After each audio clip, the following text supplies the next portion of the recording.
Sin embargo, sí creo que hay algo bueno que tiene el festival como para poder organizar esta constelación de 400 títulos, que es organizarlos en secciones. Cada sección sí lleva una breve introducción, una presentación, entonces las películas de alguna manera forman como pequeñas, como islas, donde uno también puede circular con cierta tranquilidad o sabiendo más o menos qué es lo que va a ir a ver, si sigue determinado foco o sección. Por otra parte, en relación a las presentaciones y Q&A, el festival es enorme también, y pasa, es que es muy difícil, creo que es muy diferente la realidad con Transcinema o con All Art du Cinema. Y las presentaciones nosotros intentamos siempre acompañar, presentar obviamente al realizador, al productor o quienes estén del film, y tras la película hacer un Q&A, y en lo posible que no sea solo de 5 minutos o de 10 minutos, sino que dejar tiempo y aire para que la película también tenga un poco de tiempo de respirar y de que genere un verdadero diálogo con los espectadores después que termina, y que el director pueda dialogar con ellos. Muchas veces se da más fácil cuando el espacio es más pequeño, quizás se hace más simple, más fácil, la gente participa más, y intentamos acompañar también al director para que le sea fácil el camino, como para poder encontrarse con el público, ¿no? Con la audiencia, y que no se generen esos espacios de vacío tremendo que asustan, ¿no? La idea es, porque también hay otro punto, nosotros como programadores también estamos muy interesados en conocer más de la película o del realizador y sus procesos y sus métodos, entonces creo que también hay como una inquietud que es propia, que es personal, y que es un momento muy valioso, por lo menos para mí como programadora, de poder estar frente a un director y poder preguntarle y sacarme mis dudas y repensar la película, y más aún con una audiencia. Y ya termino, y luego hay actividades especiales que el Festival de Mar del Plata organiza. Tratamos siempre tenemos mesas donde participa la crítica, como que somos como cuidadosos con eso. Es una pena porque hay muchas mesas y muchas actividades especiales y se superponen por lo que es un festival tan grande, y a veces quedan un poco perdidas entre medio de todo, y creo que yo peleo bastante dentro del festival, junto con otros del programador, con otro grupo de programadores y otras personas que lo organizan, como para que los espacios críticos, no solo con la crítica especializada, sino los espacios críticos ganen lugar dentro del festival, a través de publicaciones, a través del contacto directo, a través de mesas que se organicen. Pero muchas veces, como un festival tan grande, se priorizan otras cosas, y eso es un poco triste porque nos quita espacio como para la reflexión cinematográfica, que creo que es una de las tareas fundamentales que hay que llevar adelante en el momento en que un festival se desarrolla en un momento y en un lugar determinado, ¿no? Como acompañar esas películas desde ese lugar. No sé si me extendí, perdón. Hola, ¿qué tal? Buenas tardes.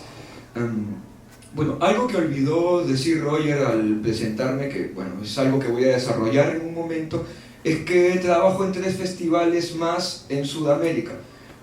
Uno en Bolivia, uno en México y otro en Chile, lo cual me da como una perspectiva distinta, por lo mismo que relaciono mucho a la hora de programar con el contexto determinado donde trabajo.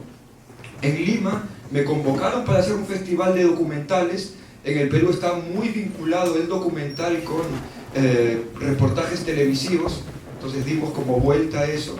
También trabajo en el Festival de Valdivia en Chile, que es como un festival muy importante, donde el espacio para la transgresión cinematográfica, si bien tiene un espacio importante, no es el principal, es como una película, un festival que sirve más para difusión de películas invisibles sudamericanas hacia un público más extenso, hacia la mirada crítica chilena, argentina y también europea. Yo trabajo en un festival en Bolivia, se llama el Festival de Cine Radical. El título dice mucho, es casi un festival de garaje, es un festival de convivencia donde programamos películas para verlos a manera de comunidad y beber y algunos drogarse mientras ven las películas, es como generarse una cierta convivencia, una cierta comunidad pequeña que poco a poco se ha ido ampliando. Pero ¿por qué hacemos en Bolivia un festival así? Principalmente porque no existe nada, y donde no existe nada es mucho más fácil adecuar las circunstancias a tus necesidades y a la manera más transparente de pensar y hacer las cosas. Cuando existe, por ejemplo, ahora me paso a mi país, al Perú, en Lima hay un festival, se llama Festival de Lima, que tiene 20 años, que tiene alfombra roja, lo presentan actores de televisión, las películas, actores de televisión y de teatro. Entonces era también necesario hacer algo radicalmente distinto para generar como una fricción sobre que en verdad qué es el cine, qué nos interesa ver, y que no solamente el cine digno de verse tiene que tener mucho valor de producción, tiene que tener rostros conocidos en las películas, y que tampoco tiene que vincularse estrechamente el glamour con la puesta en escena cinematográfica. Es muy ridículo eso que estaba pasando en el Perú hace aproximadamente 15 años. Lo que vino después, como un grupo de jóvenes muy amateurs, muy, digamos, muy kamikazes. Poco a poco nos hemos ido profesionalizando. Roger ha visitado nuestro espacio, algunos críticos más nos han podido visitar y han podido dar su diagnóstico de ello. Es por eso que la principal razón para hacer un festival de cine es hacer como un manifiesto político-cultural en el espacio determinado donde accionas. Después de eso, después de tener muy claro qué es lo que quieres decir en la programación, uno puede ver la forma logística para que el festival camine de la mejor manera. Nosotros no lo vemos al contrario, como que, bueno, primero tenemos el dinero, luego tenemos muchas cosas más y luego pensamos en las películas. Primero nos parece fundamental querer decir algo a través de las películas para poder luego armar como un, digamos, la casa que nos va a alojar, la casa que va a alojar esas películas. Si es que uno no tiene discurso crítico para programar, si es que uno no tiene un discurso crítico para hacer crítica también, es como terminas haciendo algo sobre lo que no tienes necesidad. Y la necesidad para mí es fundamental a la hora de hacer las cosas. Yo empecé siendo crítico, pero poco a poco yo sentía, o al menos en Perú, que la crítica lo leen público especializado y educado en cultura cinematográfica. Era como me escribía para mi gremio cinematográfico. Entonces, cuando yo comencé a hacer programación, iba mi abuela, iba el tipo que se muere de frío en el parque, va gente curiosa, va gente de arquitectura, va gente de artes plásticas. Entonces, como que el discurso crítico se amplía y es mucho más transversal. Ahora, ¿cuál es el gran problema de esto? Al menos, bueno, repito, en Perú, de que la crítica no acompaña a estos festivales nuevos. Es como que estamos haciendo un festival con un discurso crítico muy fuerte, pero que lo ve un público más amplio, cierto, pero que la crítica no ayuda a difundir en el momento de su realización. Entonces estoy como pensando en volver a la crítica nuevamente, ya que me retiré prematuramente hace 3 años, y hacer como que las dos cosas. El tiempo, más que el tiempo no dan las fuerzas, porque si uno quiere hacer una crítica seria, toma un tiempo considerable. Bueno, Roger lo puede hacer y no sé, con su día creo que dura 48 horas. Pero es un poco triste de hacer un festival pensando mucho en el criterio cinematográfico para quienes creen que podrían tener el mayor bagaje para leer ese discurso, que serían los críticos, no suceda tal cosa. Es por eso que cuando es algo que lamentablemente sucede en México también. En México, por tener la cercanía con Hollywood, yo trabajo en un festival en México también, es como no saben quién es Pedro Costa, casi no saben quién es Apichapón, y trabajan en cine. No es que le esté preguntando a la que vende tacos en la esquina, es como, o a mi mamá o a quien sea. Son gente que escriben en los diarios, tienen programas de televisión, de cine en señal abierta, y no saben nada, casi nada de cine contemporáneo. Es como cuando sucede los Oscar, Iñárritu se vuelve el centro del cine en México, y yo pensaba que en México había como una postura mucho más crítica a Cuarón, a Iñárritu, a Del Toro, y que defendían mucho el cine que se hacía por fuera del mainstream. Lamentablemente eso no sucede. En Perú no hay ese mainstream, pero sí hay esa negación a intentar entender un tipo de cine que no sea canónico, que no sea de escritura convencional. Y como trabajo en Chile, veo mayor entusiasmo en sí acercarse a esas películas. Cuando visito los festivales de Mar del Plata o Bafisi en Argentina, veo que la cobertura de los críticos es como muy entusiasta. Hay blogs nuevos que puedes decir, bueno, esta mirada no es tan interesante, pero existe el entusiasmo por acercarse a esas películas. No hay ese rechazo previo de decir, bueno, estos tipos de snobs que lo único que quieren es distanciarse del gusto popular, estos hipsters, cuando en verdad hay como ese prejuicio de señalar el gesto de ver algo distinto en lugar de intentar acercarse a esos objetos distintos. Acá veo algo que me resultó simpático en Curitiba es que casi no veo gente en las calles en la tarde, pero en las salas de cine hay mucha gente, entonces como que no sé de dónde salen, pero es muy bueno que haya un público joven en Curitiba viendo este tipo de cine. Sobre la pregunta de Roger, es que al menos en los distintos países donde trabajo, el contexto cambia radicalmente a la hora de proponer las películas y al momento en el que son leídas también. En el Perú lamentablemente no hay una crítica interesada, hay muy poca, pero sobre eso intentamos construir. Es por eso que cuando invitamos críticos extranjeros no es porque queremos llenarnos de invitados internacionales, sino que queremos gente que les interese leer el programa que estamos armando, y creo que lamentablemente, al menos en mi país, tenemos que estar haciendo eso. Y entonces es duro trabajar en un diálogo de sordos, ¿no? Es como que Roger planteaba en la pregunta de que a través de la crítica uno podía proponer un programa y hacer como una dialéctica, y a través de los dos espacios de discusión crítica construir un discurso. Bueno, es como por mi parte hablo un poco con la pared y la pared me da un poco de respuestas, y sobre eso pues algo sale. Es bueno, o sea, yo de niño cuando salía a jugar con el balón, si no había nadie en la calle, pateaba la pelota a la pared y la pared te la devolvía de distintas maneras. Entonces no es una forma estéril de construir algo, es una forma rara pero también válida, ¿no? Muy bueno.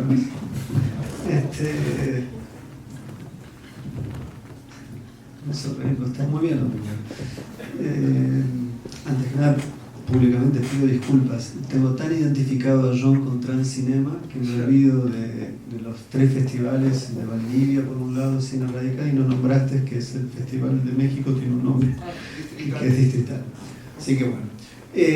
Algo que trae él, que me parece que es muy importante. Por un lado, identificar que hay no es que la crítica es homogénea. Hay una crítica que defiende el establishment, hay una crítica que cuestiona el establishment.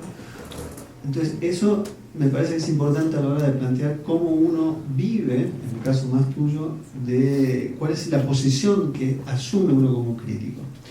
Sin embargo, además de esto nos lleva a un lugar de problemático, que es el crítico, por un lado, sería el puente que se establece entre el público y las películas más difíciles de lectura.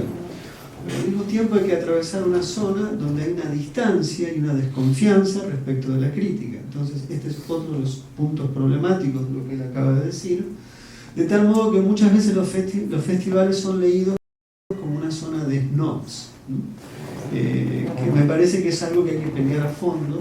Esto sí ya no es una pregunta, es una posición, que creo que es un gran error de lectura de eso.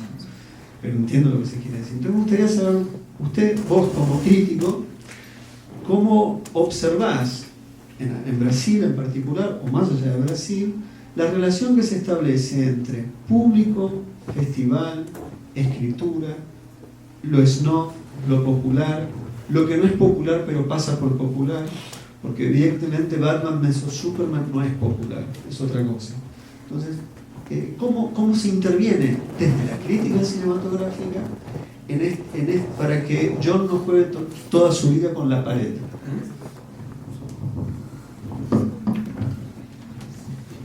Bom, tá ligado isso aqui? Tá, né?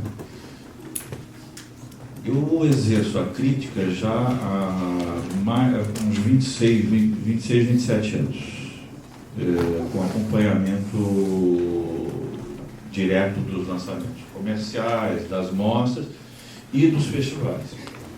Eu posso te dizer que houve uma coisa que é uma obviedade, mas as obviedades às vezes têm que ser ditas. Houve uma mudança muito grande nesse tempo, não apenas na natureza da crítica, como, na minha opinião, no alcance da crítica. Me lembro que no começo da minha atividade profissional, eu trabalho, para vocês que são estrangeiros, eu trabalho num dos diários mais importantes do Brasil, um jornal que tem 130 e tantos anos de existência, é um dos 3 grandes jornais brasileiros. E o que a gente viu acontecer nesse tempo do meu exercício profissional, eu começo em 1989, 1990, até que eu começo a escrever no estado de São Paulo, foi um encurtamento, primeiro, do espaço físico que você tem para a reflexão crítica. E, de outro lado, uma substituição não do espaço dedicado ao cinema, mas ao espaço dedicado à crítica. Porque se você for ver o espaço dedicado ao cinema, quer dizer, as entrevistas com grandes astros, mesmo as entrevistas com diretores, as reportagens, isso sim se manteve presente no jornal. Agora, o espaço crítico foi diminuindo consideravelmente. Hoje, por exemplo, uma reportagem típica no jornal é o seguinte: você abre, vai estrear um filme de estreia, por exemplo, esse filme vai entrar em circuito. Entrevista-se o diretor, ou entrevista-se um ator ou uma atriz, né? E aquilo é a abertura da matéria, e a matéria a parte maior da matéria. Uma outra parte com curiosidades a respeito do filme, né, que foi feito, como é que foi feito, making off, etc, etc. E um quadradinho lá embaixo para a crítica. Às vezes para dizer que o filme que ganhou, por exemplo, a matéria de capa de um jornal, me entende? Matéria de capa? Da tapa. É um filme badaladíssimo, que custou 150 milhões de dólares, ou 200 milhões de dólares. As atrizes são isso, são aquilo, não sei o que, está concorrendo não sei por que prêmios e tal, e aí vem o comentário crítico que o filme é uma merda, que é lá embaixo, né? Isso é uma anedota, evidentemente, mas nos leva à seguinte reflexão, que o pensamento cinematográfico foi perdendo espaço no jornalismo diário. Não o cinema, mas o pensamento sobre o cinema, que foi perdendo espaço, né? E isso se estende aos festivais. Aconteceu no Brasil uma coisa também que a meu ver, conta muito. Eu me lembro que no começo dos anos 90, quando eu comecei a cobrir os festivais de Brasília, de Gramado, havia poucos festivais. Portanto, era novidade. Como eu disse no começo, o Brasil hoje tem mais de 200 festivais de cinema. Então, os festivais se banalizaram. Quando algo se banaliza, perde o interesse para a imprensa, que trabalha basicamente com novidades, né? Isso tudo criou um encurtamento do espaço da reflexão crítica. Com o advento da internet, dos blogs e dos sites, esse pensamento crítico, em boa parte, migrou e foi substituído pelos blogs e pelos sites. Mas se manteve nos jornais, embora em espaços reduzidos. Os 3 grandes jornais, que são a Folha de São Paulo, o Estado de São Paulo e o Globo, no Rio de Janeiro, que são jornais de circulação nacional, eles mantêm espaços críticos aí nas suas edições em papel.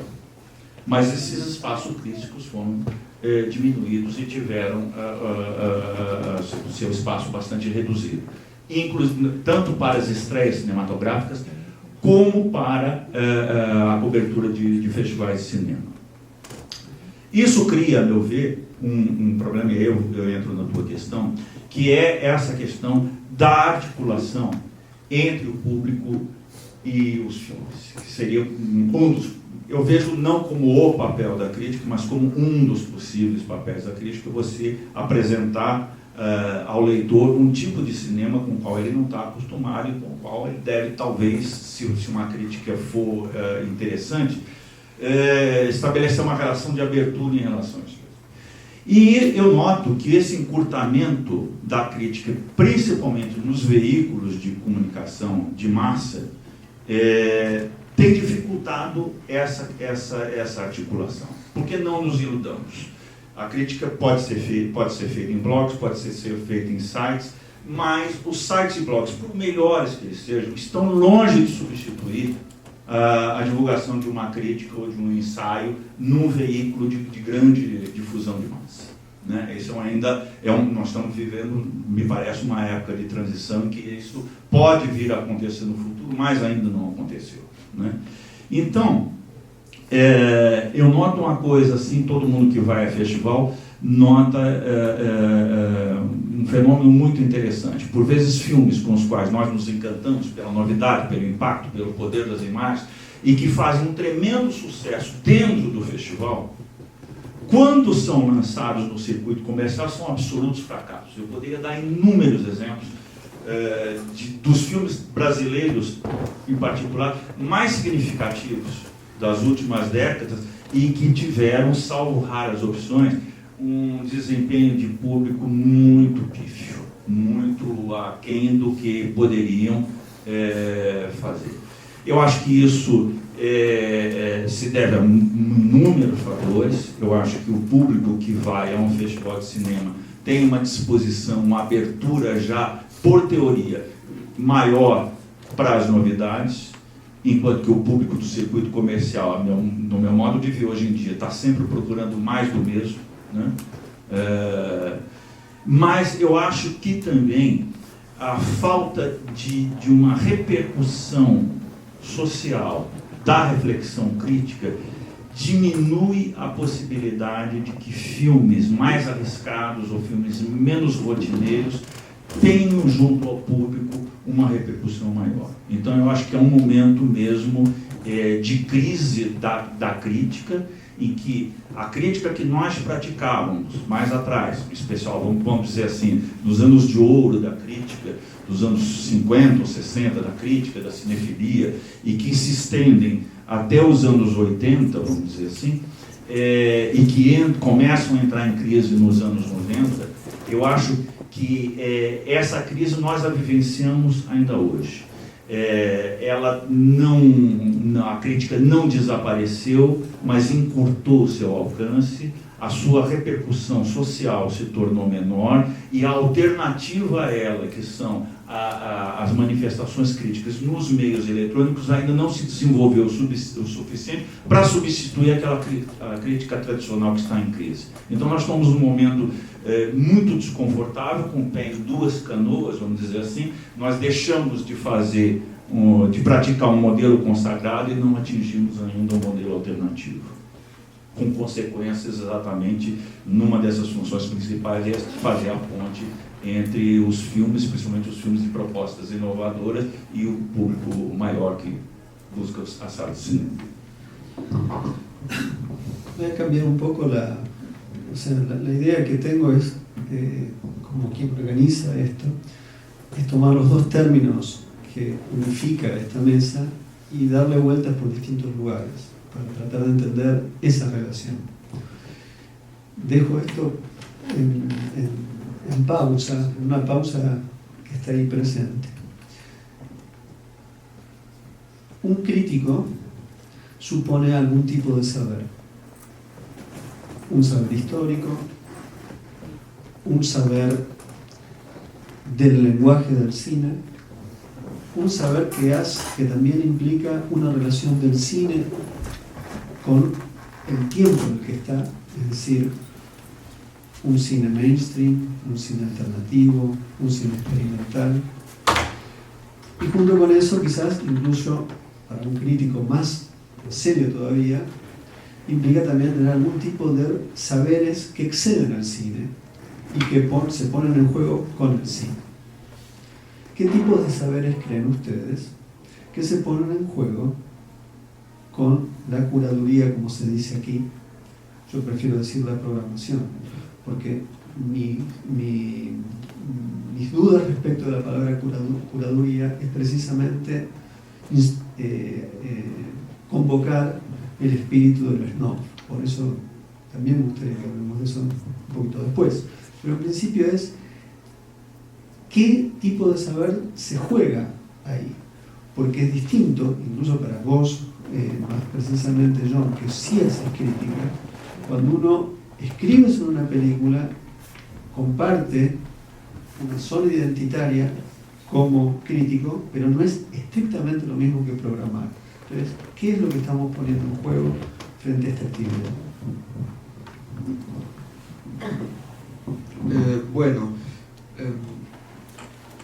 Cuando leo cada vez más crítica, tú dices que el conocimiento cinematográfico, técnico, formal, incluso algo que puede ser, que es reconocer el contexto de donde fue realizada la película. Lo que leo cada vez menos en los textos críticos es una postura individual desde dónde estás mirando las cosas, como que hay una intención en la crítica de pretender la objetividad, de no querer ser como descubierto desde dónde miran las cosas, desde tu rango social, desde tu rango cultural, desde tu formación incluso.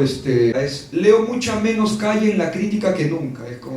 Hay como una intención de embellecer el texto, de querer ser como que formalmente correcto en lugar de decir las cosas que en verdad quieres decir a través de la crítica. Y creo que es algo que pasa mucho también en las películas mismas, de que tiene mucha preponderancia que la película se vea bien, se escuche bien, en lugar de querer decir un discurso muy claro, por más allá de cómo se vea. En resumen, importa más la forma que el fondo, tanto en la crítica como en el cine últimamente. Como que hablaba con algunos colegas durante este festival que decían, mira, esta película es interesante, pero este plano, como que el sonido no está muy bien. Digo, bueno, si te quedaste con eso es que en verdad no te interesó leer la película, te interesó solamente ver la película.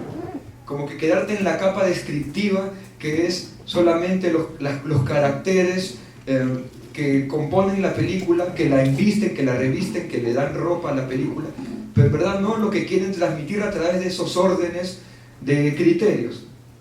Entonces, tanto eso como lo veo en jurados, en crítica, incluso en programadores, de que hay programas de cine enteros cuyo discurso del cine no entiendes, pero sí entiendes cuáles son los criterios formales para elegir las películas. Entonces desde ahí también es una mirada muy, digamos, conservadora de ver el cine, que el cine significa para muchos la ejecución correcta de la técnica por encima de la enunciación de un discurso. Y en la crítica veo como, o sea, yo prefiero una crítica o un texto o un comentario de alguien que diga qué le movió y desde dónde está enunciando su discurso, que querer hacer párrafos. El sonido significa esto, el contracampo quiso decir eso, esa manera de intentar diseccionar las películas me parece válida, pero cuando eso intenta recubrir una falta de mirada es cuando eso se vuelve bastante más grave, ¿no?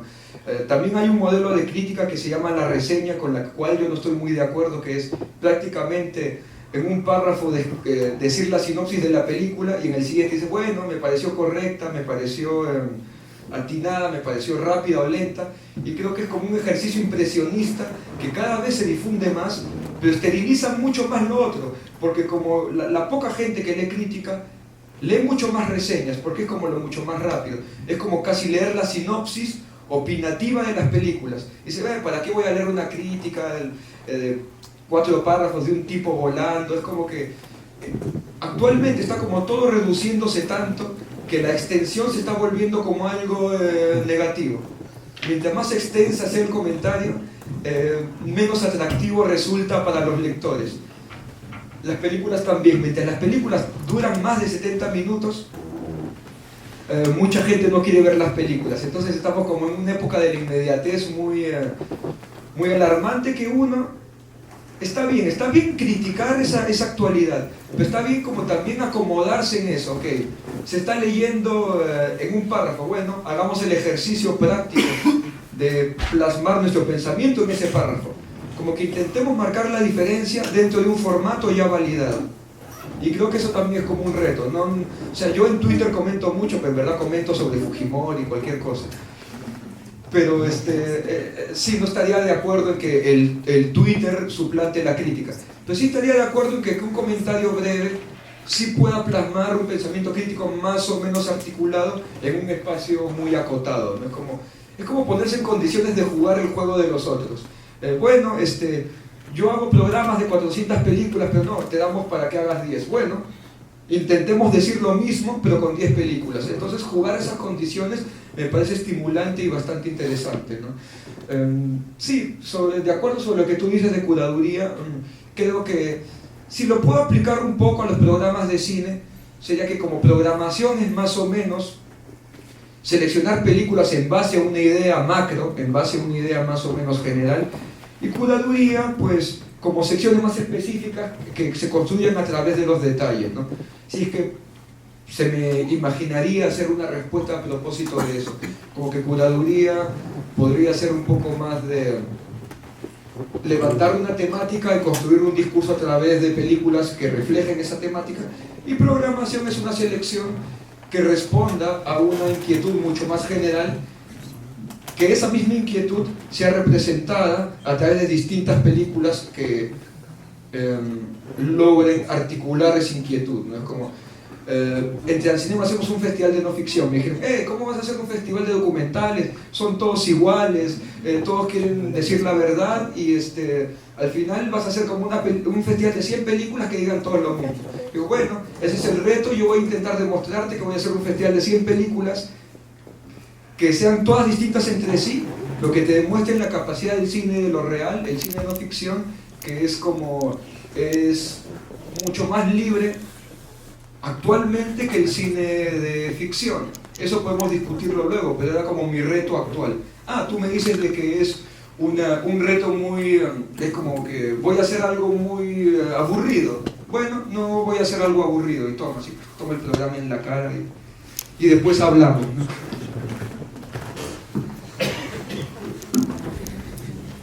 Bueno, yo no soy crítica cinematográfica, entonces no puedo opinar desde ese lugar. Como decía Roger antes, cuando me presentó, sí que edito junto a otras dos personas, Edgardo Dielec y Julieta Mortati, una publicación sobre cine en la que le damos la palabra a los directores, en realidad, bajo una temática determinada. Solamente se elige un tema, que lo pensamos y lo discutimos bastante, y a raíz de eso invitamos a 10, 11, 12 directores que a nosotros nos parece interesante escuchar en relación a esa temática, a que nos escriban un texto para la publicación.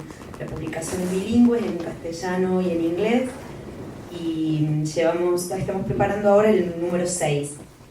Sale casi 2 veces al año, y si bien ahí no hay una crítica, digamos, no hacemos crítica porque es una edición, sí que hay como una programación también al hacerlo. De alguna manera creo que, claro, cuando uno está trabajando en publicaciones o está trabajando en un festival de cine, bueno, es horrible porque no hay palabra para definir esto. Yo me siento muy incómoda siempre, ¿no? con los términos. Justo hace poco me habían invitado a dar una charla de programación en España y se me armó un conflicto muy grande porque no sabía cómo presentarme, porque no creo en la palabra curaduría, no creo en la palabra programación. Curaduría no solo que me sonaba como snob, sino que además me suena así como ponerme yo por encima de las películas, que es algo que no quisiera hacer nunca. Y por otro lado, lo asocio mucho a los médicos, obviamente, y no al cine. Y por otra parte, la palabra programación me suena muy fría también, porque me suena como es como algo muy sensible, pero a una programación informática, un ordenador, y es que, claro, tampoco trabajo con eso. El cine es un material sensible que a mí me moviliza mucho. Entonces yo no soy ni curadora ni programadora, porque trabajo desde otro lugar.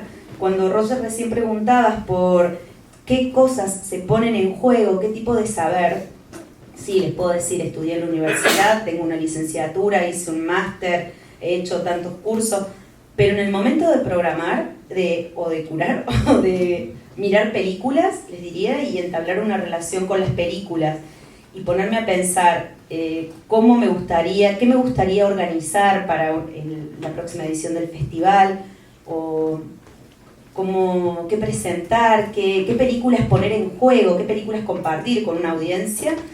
Creo que más allá del saber que puedo haber sacado de clases, de libros, de seminarios y de masterclass, hay como otro tipo de saber que se pone en juego, que es un saber como que no tiene que ver tampoco con el gusto, porque el gusto creo que hay que dejarlo fuera, ser como muy consciente de eso y tratar de dejarlo a un lado, sino poner en juego como cierta intuición, que yo sí creo en eso, como cierta sensibilidad y cierta intuición en detectar películas que movilicen desde algún lugar, ¿no? Que generen un movimiento, y esas películas ponerlas en juego con otras películas.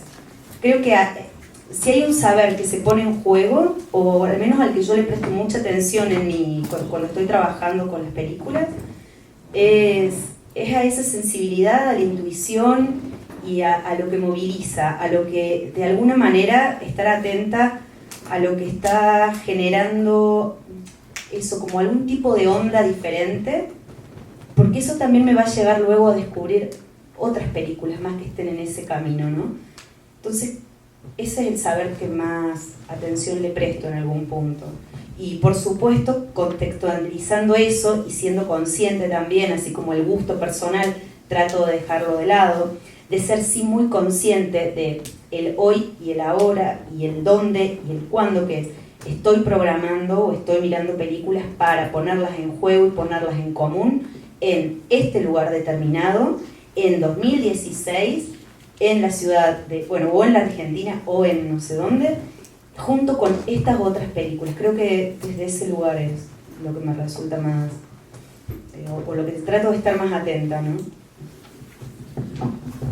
Me parece que es muy importante tu intervención. Quizás deberíamos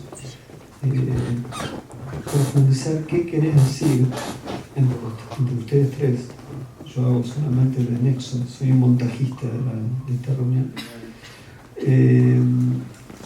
Que tiene que ver con esta problematización del gusto. En general es raro, hay una suerte de saber, hay un dogma del gusto, los críticos defienden su gusto, es importante tener un buen gusto. Hay quienes decimos o se dice que hay gente que tiene mal gusto o que hay festivales con mal gusto y es fácil ubicarlos y identificarlos. Y sin embargo vos acabas de decir algo que quizás suena un poco excesivo, que es dejar el gusto de lado. Intentar. Pero estás queriendo decir algo que me parece mucho más profundo y que también lleva a una zona de la reflexión de la crítica. Es claro que el crítico tiene un gusto. Y está claro que todo espectador también tiene un gusto, y en ambos casos tienen una historia de construcción de ese gusto. Entonces me gustaría plantearte a vos como crítico, si fuéramos más allá del gusto, ¿a dónde vamos cuando escribimos sobre una película? ¿Cuántos días tenemos para aproximadamente. Mira, Não, é óbvio que a tua pergunta, na verdade, é uma pergunta que todo crítico deveria se fazer sobre os próprios fundamentos da sua atividade. Né? É claro que todo crítico tem sua história pessoal de apresentação dos filmes. Né? Não sei se vocês conhecem um festival de São Paulo, Mostra Internacional de Cinema de São Paulo, que são 400 filmes, tá? E eles têm uma atividade que eles já mantêm há muitos anos, e que chama-se Os Filmes da Minha Vida, em que várias pessoas ligadas ao cinema fazem um depoimento gravado a respeito de como foi a sua relação com o cinema e tal, e depois, um ano depois esses depoimentos são transformados num livro, né? E o propósito de quem inventou isso aí, que é o Leon Kakoff, que é o criador da moda, já falecido, era que cada um se colocasse na posição subjetiva do cinéfilo, como é que ele adquiriu aquele gosto pelo cinema, quais foram os filmes que o tocaram ao longo da sua vida e por que ele chegou a ser o cinéfilo que ele é. Seja um crítico de cinema, que críticos de cinema fizeram depois, eu fiz, o Posar fez, vários outros colegas da crítica também fizeram, mas cineastas, atores, atrizes, todos passaram por isso. E é curioso, é uma experiência subjetiva curiosa, porque você é convocado desde um ponto de vista que não é o ponto de vista intelectual, vamos dizer assim. Claro que existe uma separação, mas você é convocado a partir da formação de uma paixão, da formação amorosa de uma relação com uma determinada arte, que é o cinema, né? E ao rememorar isso, você faz como uma espécie de uma psicanálise aplicada ao teu gosto cinematográfico, que você vê quais foram os filmes que desde a tua infância foram te conduzindo na tua juventude, em momentos marcantes da tua vida, filmes que te marcaram e que produzem a pessoa que você é e o espectador no qual você se torna quando você entra numa sala de cinema e vê um filme. Digo isso pelo seguinte: eu, como crítico de cinema, me considero primeiramente um espectador. Eu sempre tive, no começo da minha carreira, inveja, eu via aquelas pessoas com aquela canetinha que tem a luzinha para anotar os filmes.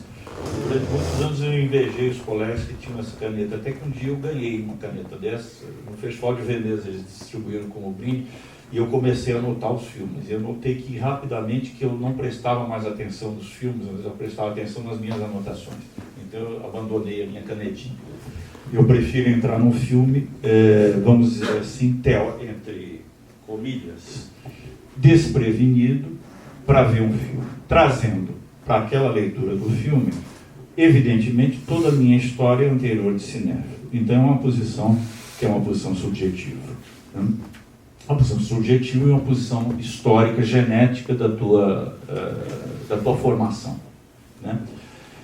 E é evidente que ao longo do teu exercício como profissional da crítica, você viu incontáveis filmes, mas você leu também um monte de livros, você fez cursos, você escreveu, você meditou, você pensou sobre a sua profissão, você se colocou numa posição de fazer a teoria daquilo que você está fazendo. Então eu vejo uma imbricação entre esses dois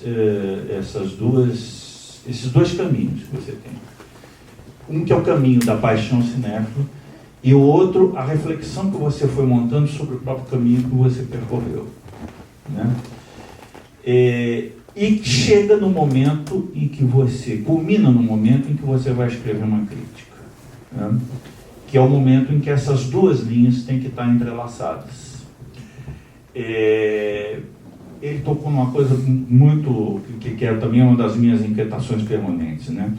A crítica formalista, que às vezes a gente é tentado a escrever, para se defender justamente da acusação de estar fazendo uma crítica impressionista, né? É como a crítica formalista como uma formação reativa ao impressionismo, né? E que conduz, a meu ver, exatamente a isso, a esterilidade crítica, né? Você vê os filmes de uma maneira completamente desossada, como se você lançasse um raio-x sobre os filmes, mas você deixasse de ver os filmes por inteiro nesse sentido. E, por outro lado, a crítica impressionista, que se você deixá-la fluir livremente, você tal filme me emocionou, ou tal filme me fez chorar, ou tal filme me fez rir, eu me diverti, eu me entediei com o filme, e passa a ser simplesmente uma descrição das suas impressões e das suas reações. Então, na minha maneira de ver, a resposta provisória que eu encontro é que o crítico está nesse fio da navalha entre essas duas posições, né? Sob pena de cair num impressionismo absoluto por um lado e num formalismo esterilizante do outro. E é evidente que eu penso como absolutamente necessário dentro do crítico, como formação permanente do crítico, uma formação nunca acabada, né?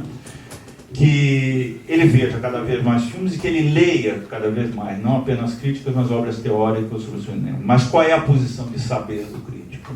Aí eu vou apelar um pouquinho para a psicanálise, para o psicanalista que eu fui muitos anos atrás. Os lacanianos usam uma expressão que me gusta muito, que é o sujeito suposto saber. Eu acho que o crítico, na verdade, é o sujeito suposto saber, né? Eu tenho um suposto saber a respeito de um filme quando eu vou vê-lo pela primeira vez. Esse saber é apenas suposto, é todo o acúmulo daquilo que eu tenho. Mas para eu poder entrar nesse filme, para poder viajar através desse filme, eu tenho que colocar entre parênteses todo o meu suposto saber e entrar nele como se eu fosse o mais ingênuo dos espectadores, né? Tem um crítico brasileiro, que eu não sei se vocês conhecem, que é um dos críticos mais importantes do Brasil, que é o Paulo Emílio Salinas Gomes. Ele dizia que ninguém está suficientemente pronto para um grande filme que vê pela primeira vez, para uma paixão ou para uma revolução. Você está sempre desprevenido. E eu acho que estar desprevenido é uma pré-condição para você conseguir enxergar o novo. Si fuera un análisis lacaniano, tendríamos que decir, nos vemos la semana que viene. Nos vemos la semana que viene. Después de 15 minutos. Sí, bueno, o sea, lacanianamente eso sucede cuando el sujeto que está siendo analizado identifica una verdad de su deseo, ¿no? Y creo que lo que acaba de decir él es muy importante, por eso es el chiste de la humorada. Pero vamos a volver sobre lo que él acaba de decir en torno a algo que para los dos, algo que vos has dicho, que es, te cito, ¿qué es lo que tú quieres proponer? ¿No? Vos haces un festival aparentemente para proponer algo. ¿Qué es lo que quieres proponer con las películas? Digo esto porque de algún modo eso que vos querés proponer no está en esta oscilación entre el impresionismo y la búsqueda de películas formalistas extraordinarias que representan la excelencia. Estás buscando algo, entonces te pregunto, ¿qué es lo que vos querés proponer? Bueno, eso que está al medio en verdad es inmenso. Entre las películas formalmente correctas y las películas avant-garde que, digamos, tienen mayor validación estética, al medio hay un universo.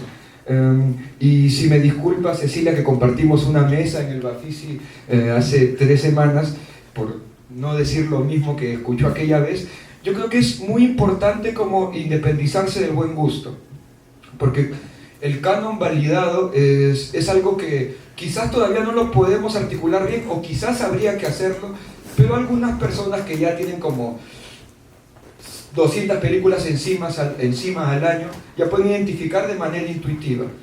Bueno, en el Bafisi, hubiera querido que la película esté aquí para poder ejemplificar esto, una película que se llama Inmortal, una película que no se parece a nada, pero es una película que tú le empiezas a ver y dices, bueno, qué fea está esta película, lo-fi, como que malos encuadres, un personaje no muy carismático, pero es ese tipo de películas de que tienen la habilidad de meterte en sus propios códigos ni bien va avanzando el film.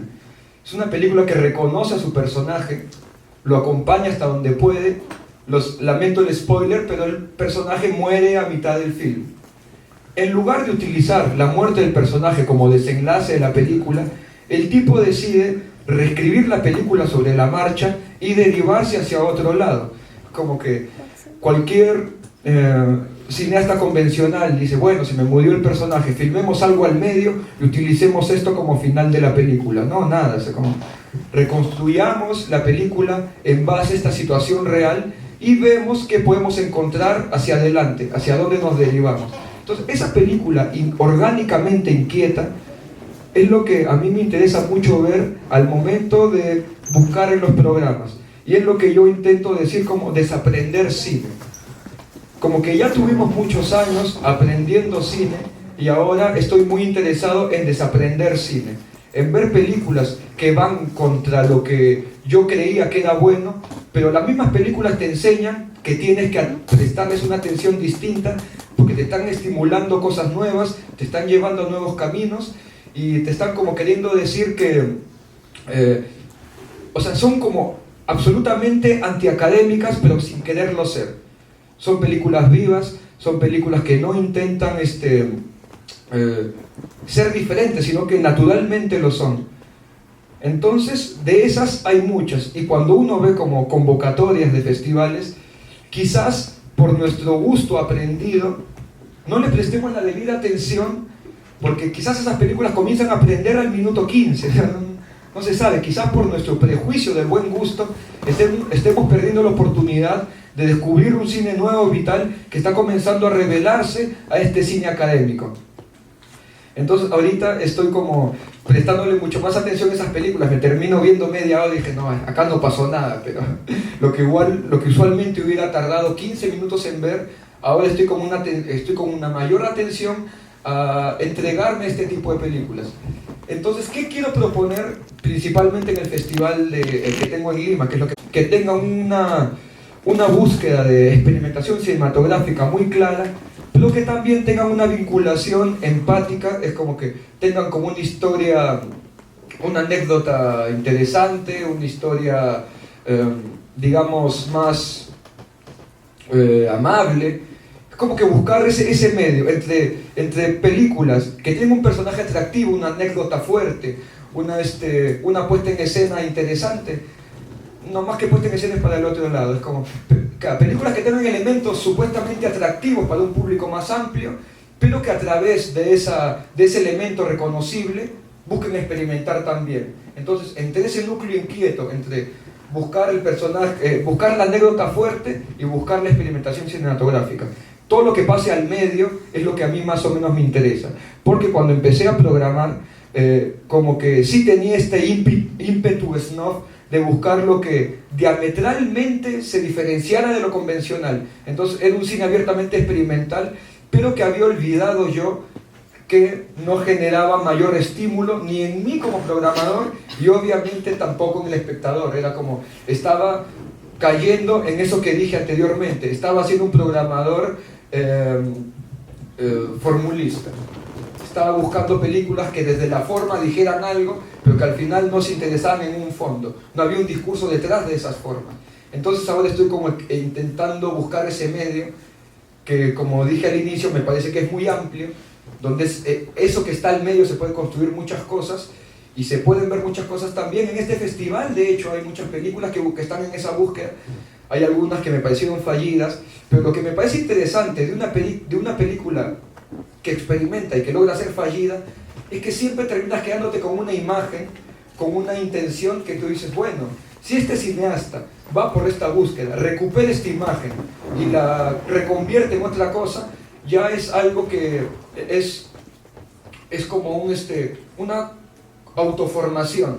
Y si yo como espectador y quiero ser cineasta, digo, bueno, en esta película esa puesta en escena, esa imagen funcionó mal, yo la voy a recuperar y la voy a transformar en otra cosa. Entonces eso es algo que me interesa mucho del cine más experimentador, de que pueden haber muchos errores, pueden haber cosas que no cierren, pero generan estímulos que uno los intenta recuperar y convertirlos en otra cosa. Es como, tienen esta cuestión de... Es una palabra que hemos utilizado mucho, pero tiene distintas connotaciones. Genera esta impresión de que uno puede coger esa impresión y convertirla en una propuesta. Y eso, o sea, estoy recordando una película, no voy a decir el título de la película, una película muy fallida que vi en este festival, pero me estoy quedando como con 3 imágenes que digo, ¿y qué tal si con esto hubiera hecho otra cosa? O yo, si es que hago una película, lo intentara llevar por otro lado. Son cosas como que, si yo veo una historia, sin ser peyorativo con el cine narrativamente convencional, que está absolutamente en función de contar una historia, no me generan ese tipo de potencia de imágenes que es lo que estoy yo pensando ahora. ¿No? Bueno, porque lo que pasa mucho con este tipo de cine es que se resuelve mayoritariamente si la película contó bien su historia o no contó bien su historia. En una película más abiertamente experimental es como que, bueno, esto no me funcionó, esto me despertó por aquí, pero termina como con sensaciones múltiples que puedes irlas pensando a lo largo del tiempo y puedes como irlas cultivando de distintas maneras. Al final termino con la misma frase que, bueno, no contó bien su historia, pero me siguen flasheando las cosas ahí que veo qué hacer con ellas luego, ¿no? Se hace muy difícil defender un tipo de cine que se aleje del cine más académico, un cine academicista, un cine formalista, un cine de estrellas. O sea, tenemos los dos problemas, no solo lo formal con lo que recién se planteaba que hay que luchar, ¿no? Que son las películas formalistas y bellas per se, sino también nosotros tenemos que luchar contra el cine hecho como para un público masivo, que se entiende como esto, ¿no? Como festival para gran público. Desde ese lugar, no solo es difícil, digamos, ha costado mucho, ¿no? Es muy bonito hacer como una investigación y buscar películas y estudiar y analizar y tratar de mirar todo lo que hay y seguir investigando y armar como mapeos del cine contemporáneo, pero se nos ha hecho muy difícil, recién hace un par de años, estamos como más tranquilos y podemos trabajar más fácil, que también los cineastas empiecen y los críticos empiecen a confiar en el festival, porque ha sido un festival que tenía mucho prejuicio desde afuera, entonces hemos tenido que tener una pelea muy grande desde adentro y también hacia el afuera. Desde ese lugar, también y en base a la cantidad de películas que tiene y cómo acompañarlas, el catálogo suele ser complejo, pero creo que en lo que más hemos tratado de trabajar es en generar comunidad, en crear comunidad cinematográfica. Entonces, nosotros como programadores estamos muy atentos y muy presentes durante todo el festival, casi no dormimos, acompañamos las presentaciones de las películas, acompañamos a los directores, ponemos en contacto también a la audiencia que va con los directores, estamos como muy atentos a quienes asisten al festival a nivel, en lo posible, personal, lo mismo con los críticos y lo mismo con los cineastas, porque yo creo, y creo que así también con las personas con las que empezamos a pegarle un cambio al festival, la única manera también de acompañar bien nuestro trabajo, acompañar bien el trabajo de los cineastas y acompañar el trabajo que un espectador hace como cinéfilo, es generar comunidad. Y es de alguna manera por lo que me gusta trabajar en los festivales de cine o me gusta asistir a los festivales de cine. ¿Qué quieres decir con crear comunidad? Crear comunidad viene a ser esto. Yo una película la puedo mirar sola, pero una sala de cine lo que propone justamente es mirar una película de manera conjunta. Lo que se siente mirando una película acompañado, esa vibración que se provoca, es única. Las películas están todas en internet, o casi todas, o salen luego en DVD, o están en los que venden en la calle. Entonces, conseguir una película no es una complicación hoy en día, como lo era para los cinéfilos de los 60 quizás, o de los 70, o yo cuando comencé a ser cinéfila, o comencé a interesarme por el cine. Hoy en día las películas están. Ahora, la vibración que provoca entrar a ver una película, compartir una película en una sala de cine, y el momento donde uno sale y se mira a la cara con los demás, y percibe, porque es muy físico también, ¿no? Como uno percibe, yo al menos percibo cosas muy físicas con el resto de los espectadores, y cuando salgo también.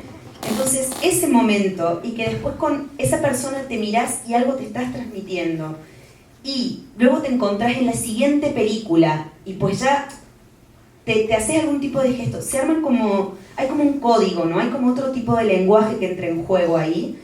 Y creo también que como programador es obligación nuestra, o yo lo siento así, obligación, deseo y necesidad, como planteaba John en un momento, de acompañar esas películas que yo quiero poner en juego, que quiero compartir con el resto de los espectadores, y entonces ahí de alguna manera generar como estos vínculos e ir sugiriendo otras películas, es decir, si nos gustó esta, pues también tenés esta otra, y también tenés esta otra, y también tenés esta otra, y que los mismos cineastas también vayan proponiendo otras películas que han estado viendo. Y creo que la única forma es como el contacto entre programadores, directores, audiencia y críticos, ¿no? Como generar algo transversal ahí. Desde ese lugar creo que es formar comunidad.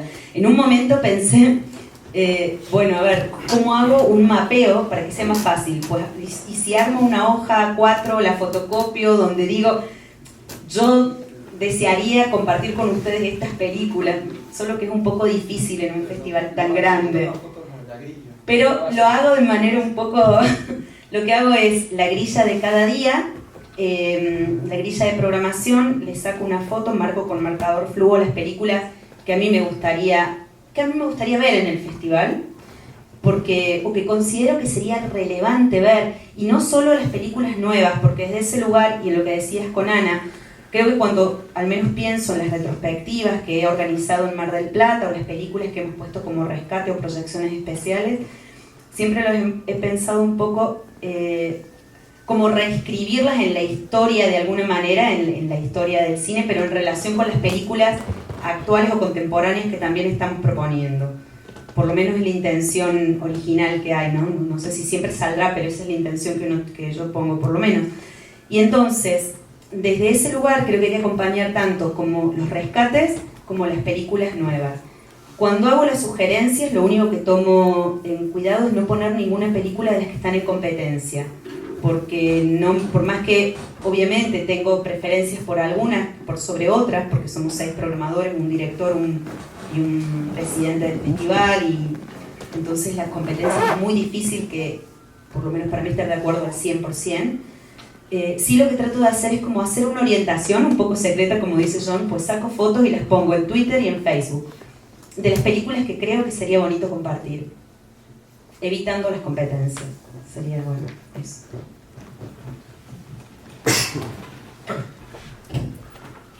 Bueno, yo me volví programador por el simple hecho de que quería compartir películas, porque tengo la idea de que la cinefilia no es una actividad solitaria. Yo cuando veía una película decía, ya, pero la vi solo, ¿con quién hablo? Por más que escriba el texto, ¿con quién establezco un diálogo? En verdad, ¿con quién juego de pared en el fútbol?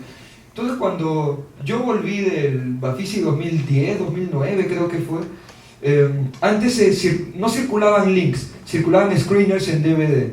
Entonces volví de Buenos Aires con una torre de DVDs y los deposité en la piratería, así, sin permiso de nada.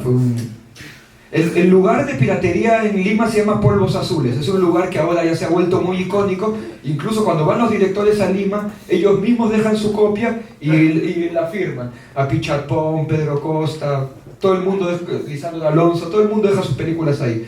Pero en ese momento lo hice porque quería compartirlo con alguien. Sin embargo, la piratería también se diluye todo y no surtió el efecto que yo quería. Las películas no se lograban ver igual.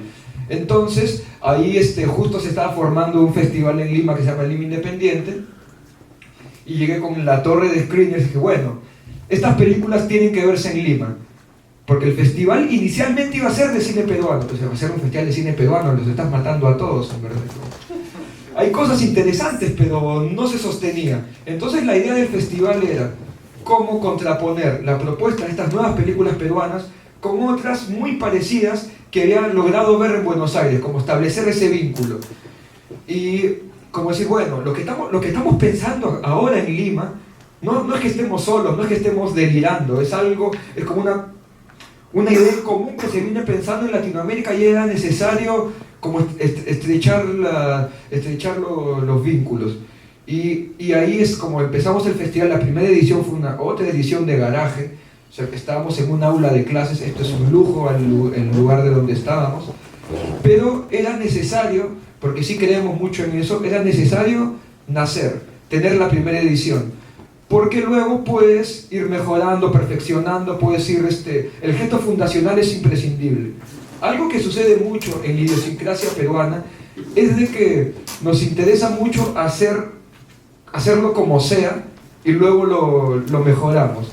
Como que no anteponemos de, mira, el festival cuesta $300.000. Si tenemos 200.000, pues qué pena, nos faltaron 100.000, ¿no? O sea, si tenemos 3 reales, lo hacemos con 3 reales. Si tenemos 3 millones, pues lo haremos con 3 millones.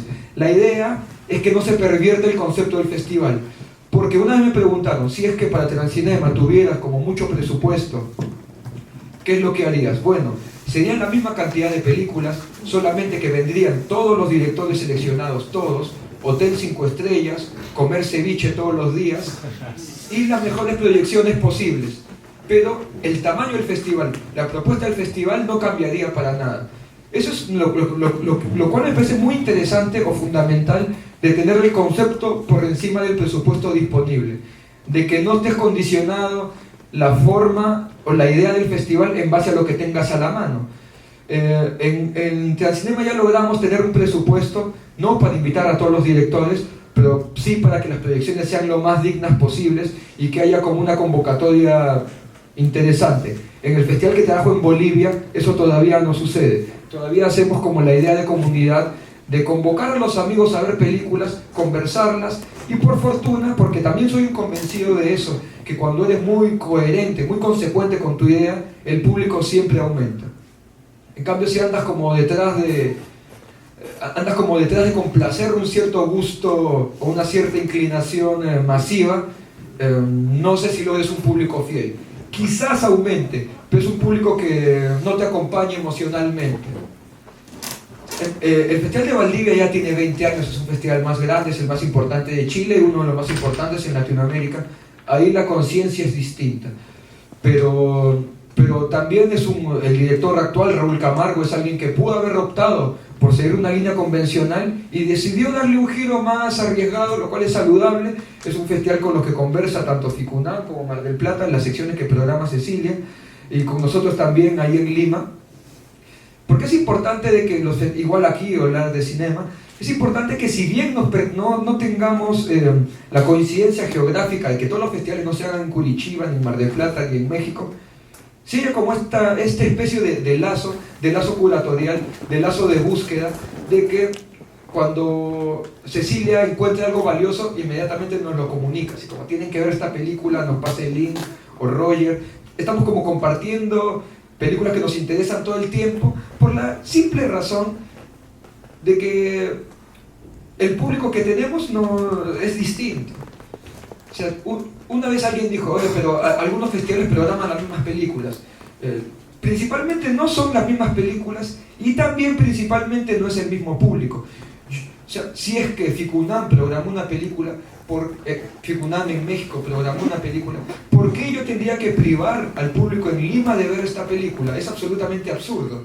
Es como, ¿por qué tomar las coincidencias como algo negativo? Las coincidencias solamente son negativas cuando responden a un criterio automático. Ganó Cannes, por lo tanto ni la ven. Ganó Cannes, por lo tanto tiene que estar en el festival. ¿Cuánto cuesta? $2.000. Toma los $2.000. Quizás es la película más fascista del año, no le interesa. El festival la programa porque ganó Cannes. Entonces, por eso sí es importante tener un criterio para elegir las películas y que no sean los palmareses los que elijan las películas por el lugar de los programadores. Eso es algo muy marcado, por lo menos para mí que estoy dentro de este sistema, y para el público es más invisible, y para algunos organizadores de festivales también es a veces un poco invisible, pero es importante de que la intención del programador sea traslúcida, sea transparente a través de las películas que propone. Es como que si tú ves un programa de nosotros, quizás nos conozcas un poco mejor. Como una cosa, es como que personalizar el programa. Como que alguien me diga, oye, ahora me caes mal después del programa que vi. Digo, perfecto, me parece muy válido eso, que yo te caiga mal a través de mi propuesta de cine. Me parece mucho mejor eso, mucho más honesto que intentar andar complaciendo a todo el mundo. Entonces, si es que yo utilizo mi trabajo para presentarme públicamente ante el resto, me parece un gesto honesto, que me interesa defender y continuar. No andar como buscando relaciones públicas a través de las películas. Es como, de hecho, soy el peor del mundo para eso. Eso sí, me van a ver en las noches bebiendo porque es lo que me gusta, pero no es a través del cine lo que esté buscando ese tipo de cosas, ¿no? Última pregunta y nos vamos, Víctor. Talvez seja uma pergunta um pouco longa, mas se escucha. Eu acho, de tudo que eu vi, assim, eu acho que tem talvez uma questão que eu queria voltar, mas de um outro ponto de vista, que é a questão do legado dos festivais. Eu acho que o festival não é só uma atividade que acontece no momento, mas é algo que, para mim, ou tem legado ou não importa. Assim. Eu acho que o festival precisa ter legado, ele não pode ser restrito ao público que pôde ir naquele ano. E o modo de fazer isso, para mim, são os catálogos. Eu acho que o catálogo é uma coisa fundamental para um festival poder ter um legado para além das pessoas que estiveram ali. E eu acho que os festivais têm que... Eu vejo isso como uma preocupação como exceção nos festivais. E para mim isso deveria ser a regra. Ou seja, trazer, por exemplo, uma mostra retrospectiva de clássicos é a possibilidade de você convidar pessoas para escrever sobre esse filme e recuperar, traduzir textos de fora. Programar, para mim, também é programar textos, não é só programar filmes. É programar, trazer pessoas, programar mesas como essa, mas programar também pessoas para contribuir para o catálogo. E eu acho que isso não é uma coisa... a justificativa de que não há dinheiro para isso é falsa, porque isso é uma questão de prioridade, não é uma questão de dinheiro. Ou seja, é possível fazer isso tendo 5 filmes a menos, tendo 10 filmes a menos no festival, escolhendo um festival menor e fazendo um festival que possa durar mais tempo. Dito isso, eu acho que isso é uma coisa muito importante. E a segunda questão é a questão das cópias, que também acho que é a questão da projeção, que eu acho que é uma questão importante. Cecília estava falando da coisa de criar comunidade com o cinema, né? Eu acho que isso é uma coisa que tem tudo a ver com a projeção, porque se um festival descuida das projeções, faz com que as pessoas passem a não confiar mais no festival e não vão sair de casa. Porque muita gente já pode ver o filme daqui a 2, 3 meses. A cinefilia, sobretudo, assim, Caragarga, Making Off, todas essas possibilidades de baixar filmes hoje, faz com que as televisões estão cada vez melhores, projetores portáteis. As pessoas não vão sair de casa para ver um filme que daqui a 2 meses elas vão poder ver, não confiando de que a projeção do festival vai valer a pena. Então eu acho que tem 2 questões que eu vejo em muitos festivais que não têm o tratamento adequado: a qualidade das projeções e o legado do festival. Uma terceira coisa, outra coisa do legado do festival que eu acho importante de tocar, e que eu não vi dizendo aqui, é o registro das coisas que acontecem durante o festival. Eu já fui em vários festivais com mesas desse tipo, com debates, com masterclass, e que depois, isso às vezes é até registrado, mas depois isso vai para um limbo em que nunca mais as pessoas que não puderam estar aqui podem acessar isso. Assim. Eu acho que cada vez mais é uma responsabilidade de quem programa também registrar. Isso não é uma questão menor, isso acho que é uma responsabilidade mesmo, de qualquer programa, fazer com que isso seja um legado. Enfim, eu queria falar isso aqui, acho que, enfim, se vocês quiserem comentar sim, senão, enfim, também. Está perfeito. Eu acho que você podia aproveitar do que ele falou e desenvolver um pouquinho mais essa sua questão sobre os catálogos, porque eu acho que você tocou num ponto do que ele reforçou, que é fundamental. Os catálogos no Brasil são lamentáveis, são deploráveis. Nem a uma ficha sugestão técnica. de ordem para que esses catálogos sejam deixados em PDF para poderem ser baixados, para ninguém ser obrigado a carregar 10 catálogos para dar para os amigos e tudo mais. Me pregunta libre. Discorrer um pouco mais. Como son las 4, puedo responder. No, bueno, yo considero que la escritura de algún modo cierra las posibilidades que tenemos con el cine.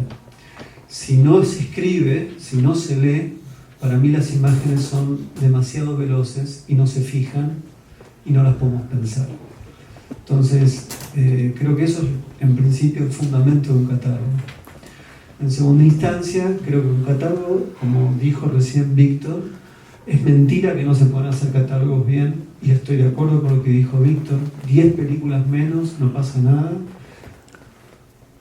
Tener la vitamina que genera la palabra escrita mejora cómo se ven las películas que quedan, en vez de las 10 que faltan.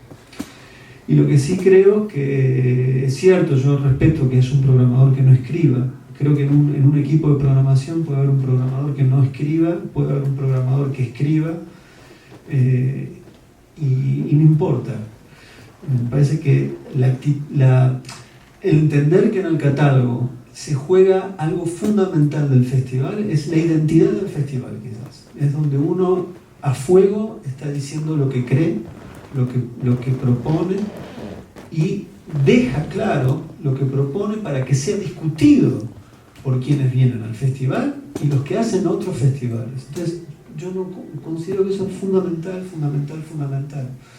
y que habría que destituir la idea de la sinopsis. O sea, la sinopsis es es pactar con una forma de hacer crítica que tiene que ver con la reseña, que tiene que ver con la dictadura del argumento. Y el cine no es ilustrar argumentos, es algo mucho más profundo que eso.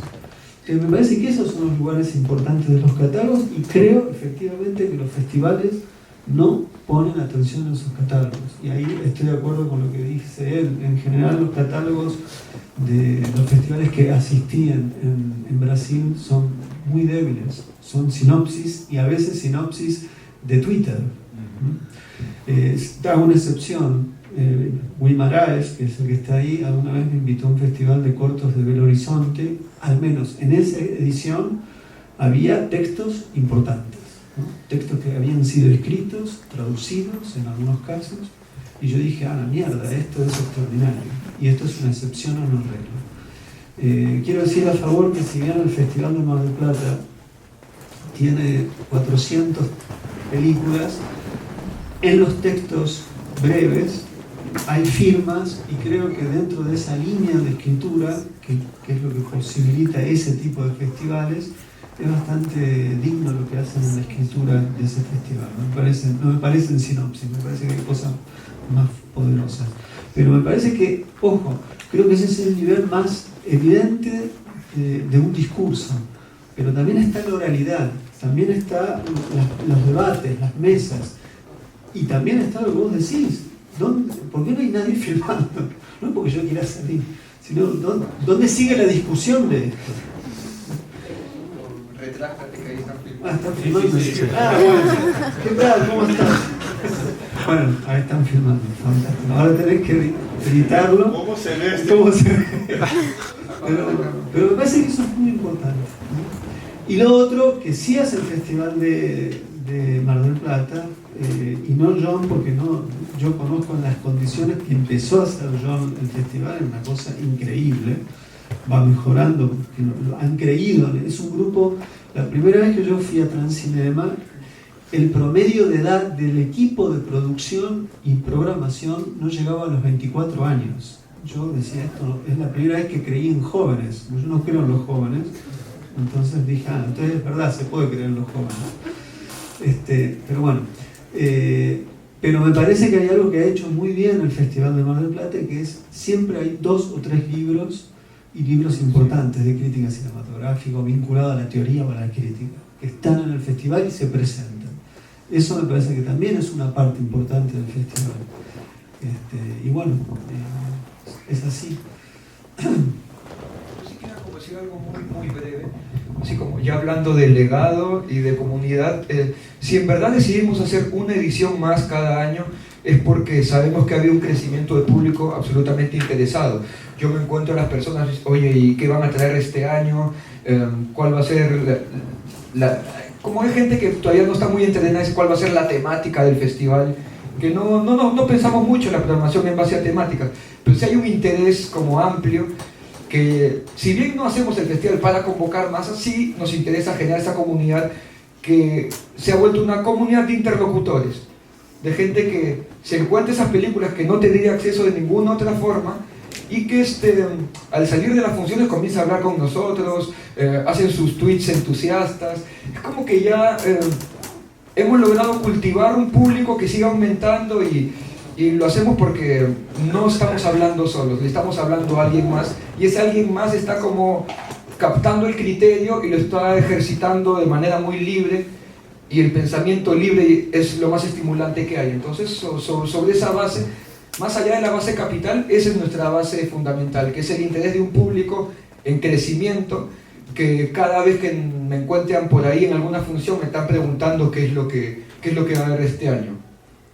Respondemos a esa inquietud, y hasta que no haya nadie que me pregunte nada, pues me llevaré los Vimeos a mi casa y los veo solo. Pero esa es la parte de ser programador, compartir las películas que te interesan, porque la cinefilia solitaria No sé si alguna vez existió, no sé si existe, pero al menos no es la que a mí me interesa, ¿no? O sea, ¿con quién conversas luego? Es horrible. Bueno, ahora sí hay que dejar. O sea, no hay que abusar, tiene que haber un límite para las cosas. Son las 4:10. Muito obrigado. Muchas gracias.